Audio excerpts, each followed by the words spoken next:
Lección 1. Los ricos no trabajan para obtener dinero. Los pobres y la gente de clase media trabajan para obtener dinero. Los ricos, en cambio, hacen que el dinero trabaje para ellos. Papá, ¿me puedes decir cómo hacerme rico? Mi padre dejó a un lado el periódico. ¿Para qué quieres volverte rico, hijo? Porque hoy la mamá de Jimmy llegó en su Cadillac nuevo. Iban a su casa de la playa a pasar el fin de semana. Llevaron con ellos a 3 de los amigos de Jimmy, pero a Mike y a mí no nos invitaron. Nos dijeron que no lo hicieron porque éramos pobres. ¿Ah, sí? Preguntó mi padre con incredulidad. Ajá, así fue, contesté herido. Mi padre sacudió la cabeza en silencio, se empujó las gafas hasta el puente de la nariz y continuó leyendo el periódico. Yo me quedé ahí parado, esperando una respuesta.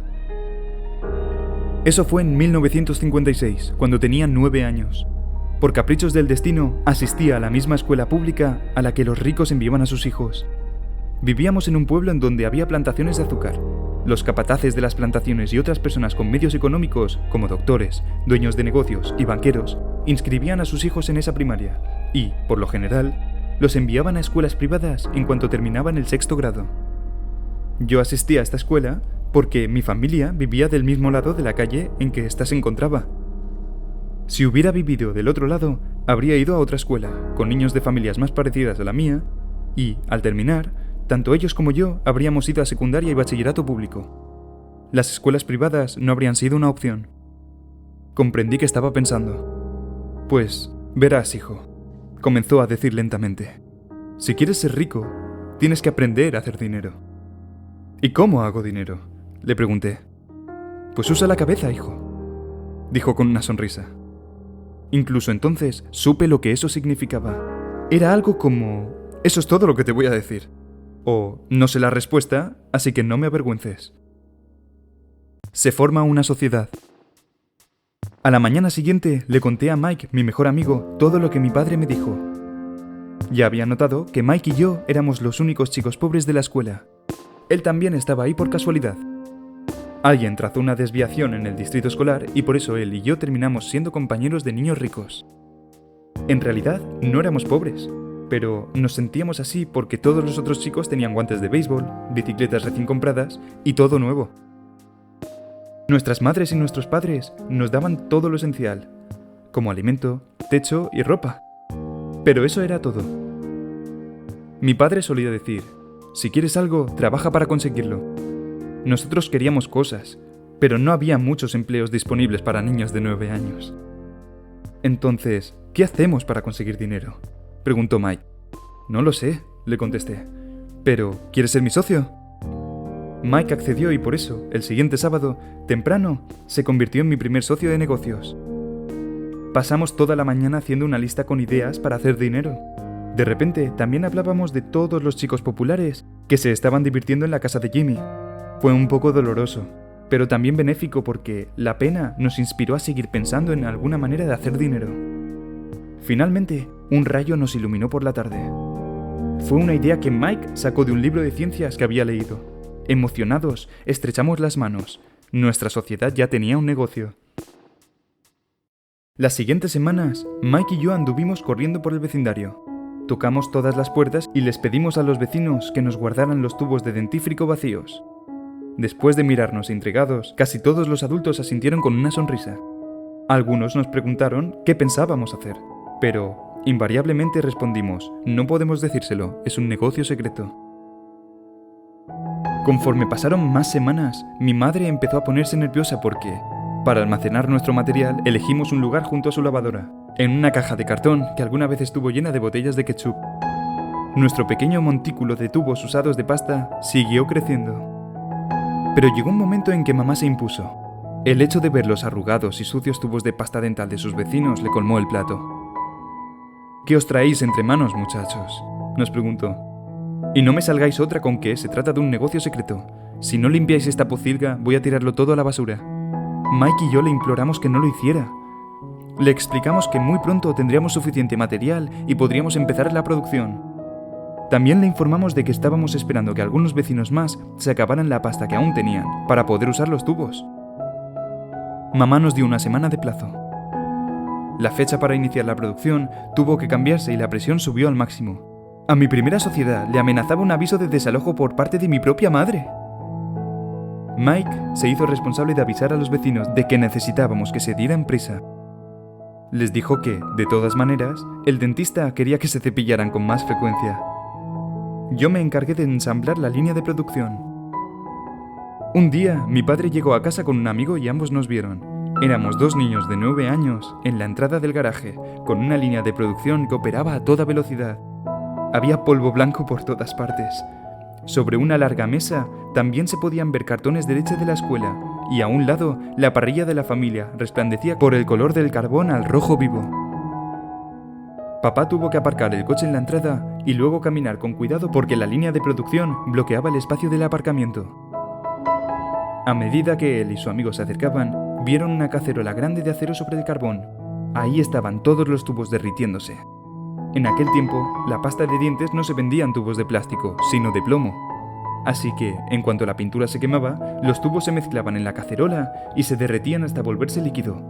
Con los paños que usaba mi madre para sujetar las cosas calientes a través de un pequeño orificio en la parte superior de los cartones de leche. Dentro de los cartones había yeso, pero también había polvo blanco por todas partes. Con las prisas tiré sin querer la bolsa y el polvo se esparció.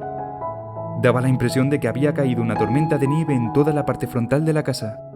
Los cartones de leche los usamos para hacer los moldes con el yeso. Mi padre y su amigo nos observaron mientras vaciamos el plomo derretido a través de los pequeños orificios en los cubos de yeso. «Cuidado», dijo mi padre. Asentí sin despegar la vista de lo que hacía. En cuanto terminé de verter el plomo, dejé la cacerola de acero a un lado y le sonreí a mi padre. «¿Qué estáis haciendo, muchachos?», me preguntó con una sonrisa precavida. «Lo que tú me dijiste que hiciera. Nos vamos a hacer ricos», le dije. «Sí», agregó Mike, con una tremenda sonrisa, al mismo tiempo que asentía. «Somos socios». «¿Y qué hay en esos moldes de yeso?», preguntó papá. «Observa», le dije. «Esta debe ser una buena ronda de producción». Cogí un martillito y le pegué al sello que dividía el cubo en 2. Con mucho cuidado, saqué la parte superior del molde y, de él, cayó una moneda de plomo de 5 centavos. «¡Oh, no!», exclamó mi padre. «¡Estáis haciendo monedas de plomo!». «Así es», dijo Mike. «Hacemos lo que nos dijo. Dinero». El amigo de mi padre se dio la vuelta y soltó una carcajada. Mi padre sonrió y sacudió la cabeza. Junto a una parrilla caliente y una caja de tubos de dentífrico vacíos, había 2 chiquillos cubiertos de polvo blanco y con sonrisas de oreja a oreja. Mi padre nos pidió que dejáramos todo y que nos sentáramos junto a él en la escalera al frente de la casa. Con una sonrisa nos preguntó si sabíamos lo que significaba falsificar. Nuestros sueños se hicieron añicos. «¿Quiere decir que esto es ilegal?», preguntó Mike con voz temblorosa. «Déjalos ir», dijo el amigo de mi padre. «Tal vez están desarrollando un talento natural». Mi padre lo fulminó con la mirada. «Sí, es ilegal», nos dijo con amabilidad. «Pero acabáis de demostrar que tenéis mucha creatividad e ideas originales. Seguid así. Estoy muy orgulloso de vosotros». Desilusionados, Mike y yo nos quedamos sentados en silencio durante casi 20 minutos. Luego limpiamos el desastre. El negocio se acabó el mismo día que comenzó. Mientras barría el polvo de yeso, miré a Mike y le dije: «Supongo que Jimmy y sus amigos tenían razón. Somos pobres». Mi padre estaba a punto de irse cuando dije eso. «Chicos», dijo, «solo seréis pobres si os rendís. Lo más importante es que hicisteis algo». La mayoría de la gente solo habla de hacerse rica. Vosotros hicisteis algo al respecto. Estoy muy orgulloso de ambos. Os lo voy a repetir, seguid intentándolo, no os rindáis. Mike y yo nos quedamos callados. Las palabras de mi padre eran bonitas, pero seguíamos sin saber qué hacer. «Entonces, ¿por qué tú no eres rico, papá?», le pregunté. «Porque elegí ser maestro». En realidad, los maestros no piensan en hacerse ricos. A nosotros solo nos gusta enseñar. Me encantaría poder ayudaros, pero no sé cómo hacer dinero. Mike y yo nos giramos y seguimos limpiando. «Ya sé», dijo. «Ya sé», dijo mi padre. «Si queréis aprender a ser ricos, no me preguntéis a mí, preguntadle a tu padre, Mike». «¿A mi padre?», Preguntó mi amigo con el ceño fruncido. Sí, a tu padre, repitió mi padre con una sonrisa. A los dos nos atiende el mismo banquero, y él siempre me habla maravillas de tu padre. En varias ocasiones me ha dicho que es muy inteligente en lo que se refiere a ganar dinero. ¿Mi padre?, preguntó Mike con incredulidad. Entonces, ¿por qué no tenemos un buen coche y una casa bonita como los niños de la escuela? Un buen coche y una casa bonita no necesariamente significa que eres rico o que sabes cómo generar dinero, explicó mi padre. El padre de Jimmy trabaja en la plantación de azúcar, así que no es muy distinto a mí. Él trabaja para una empresa y yo para el gobierno. La empresa le compró el coche. La compañía azucarera, sin embargo, está teniendo problemas financieros, por lo que el padre de Jimmy podría quedarse sin nada muy pronto. Tu padre es distinto, Mike.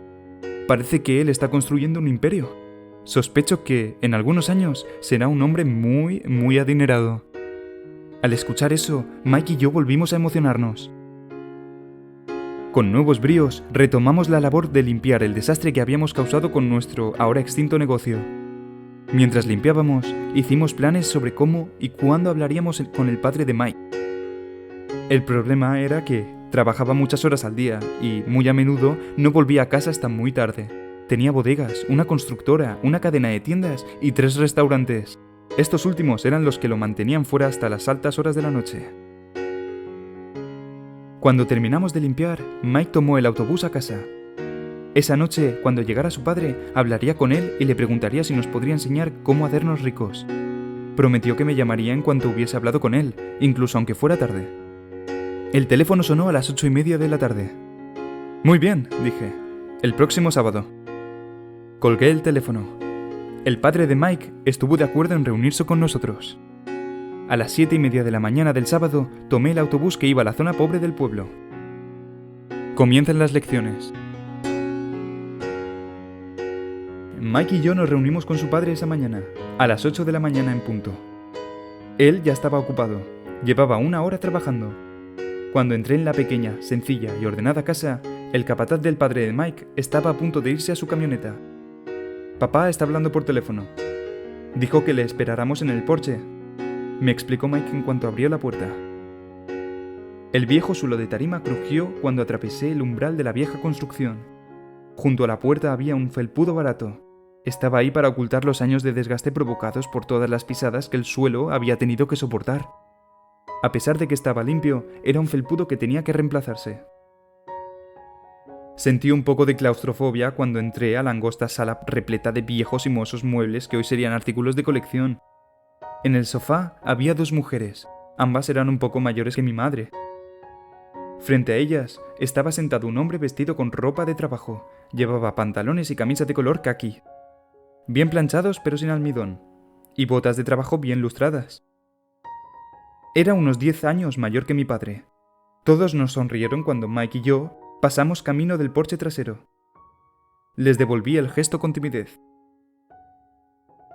¿Quiénes son esas personas?, pregunté. Ah, trabajan para mi padre. El señor dirige las bodegas y las señoras los restaurantes. Cuando llegaste, seguramente viste al capataz que está trabajando en el proyecto de una avenida a 80 kilómetros de aquí. El otro capataz, el que está construyendo una serie de casas, se fue antes de que llegaras. ¿Y así es siempre?, pregunté. No siempre, pero sí con frecuencia, dijo Mike, y sonrió mientras tiraba de una silla para sentarse junto a mí. Le pregunté a mi padre si nos enseñaría a hacer dinero, dijo. Oh, ¿y qué te dijo?, le pregunté con una curiosidad y cautela. Bueno, al principio puso una cara graciosa, pero luego dijo que nos haría una oferta. ¡Ah!, exclamé. Empecé a mecer mi silla contra la pared y me quedé equilibrado con las 2 patas traseras. Mike hizo lo mismo. ¿Y sabes cuál es la oferta?, le pregunté. No, pero lo averiguaremos pronto. De repente, el padre de Mike atravesó de golpe la desvencijada puerta corredera que llevaba al porche. Mike y yo nos levantamos de un salto. No tanto por educación, sino porque nos asustamos. ¿Listos, chicos?, preguntó y cogió una silla para sentarse junto a nosotros. Asentimos y separamos las sillas de la pared para acercarlas y sentarnos frente a él.